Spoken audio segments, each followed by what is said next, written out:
నేను ఇప్పుడే జడ్సన్ హాస్పిటల్లో చూసేసి వచ్చినాను. ఆయన పరిస్థితి ప్రస్తుతానికైతే స్టేబుల్గా ఉంది. అంత అంటే ఆయన లైఫ్కి ప్రమాదం ఉంది అని అట్లాంటి మాటలు అయితే ఏం చెప్పలేదు.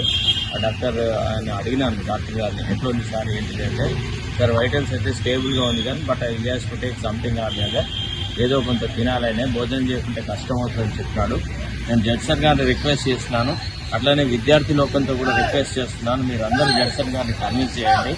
ఆయన ఏదో కొంత తిని భోజనం చేసేసి నిరాహార దీక్ష విరమించేలాగా చేయండి. ఈ ప్రభుత్వం యొక్క నిరంకుశ విధానం మీద ఇంకొక రకంగా మనం ఫైట్ చేద్దాం. తప్పకుండా పార్లమెంట్ సమావేశాలు స్టార్ట్ అవుతుంది. రాహుల్ గాంధీ గారిని కలుస్తాము, సోనియా గాంధీ గారిని కలుద్దాము, విన్నారా, ప్రియాంక గాంధీ గారిని కలిసి మరి నిరుద్యోగుల విషయంలో కూడా ఈ ప్రభుత్వం చేస్తున్నటువంటి ఈ నిరంకుశ విధానానికి సరైన సమాధానం ఆయనే చెప్పుకుందాం. ఎందుకంటే యువతతో పాటుగా మీతో నేను ఉంటా, మీకు న్యాయం చేస్తానని మనకు రాహుల్ గాంధీ గారు మాట ఇచ్చినారు. ఆయన తన మాట మీద నిలబడతారన్న ఆశ మనకుంది. కాబట్టి తప్పకుండా మనం ఈ విషయంలో కూడా అసలు ఈ యుద్ధం ఆగేదే లేదు. ఖచ్చితంగా దీన్ని చిట్ట చివరి వరకు we will take its logical conclusion. You are not going to leave this battle like this.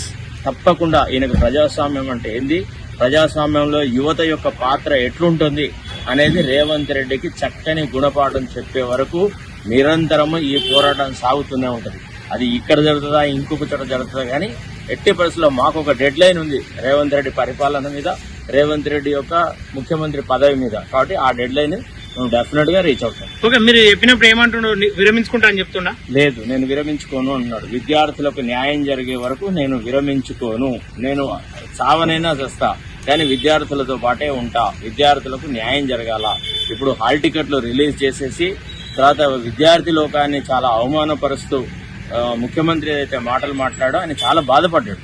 అసలు తాను సానుభూతి వ్యక్తం చేయకపోగా, సమస్యను పరిష్కరించడానికి చర్యలు తీసుకోకపోగా, ఖచ్చితంగా ఇదంతా వేరే ఎవరో చేయిస్తున్న ఉద్యమం అని, దీని వెనుక బీఆర్ఎస్ పార్టీ ఉందని, దీని వెనుక కోచింగ్ సెంటర్లు ఉన్నాయి అని ఏదైతే రేవంత్ రెడ్డి గారు నోరు జారారో, ఇష్టం వచ్చినట్టు మాట్లాడో, దాంతో అతను చాలా బాధగా ఉన్నాడు.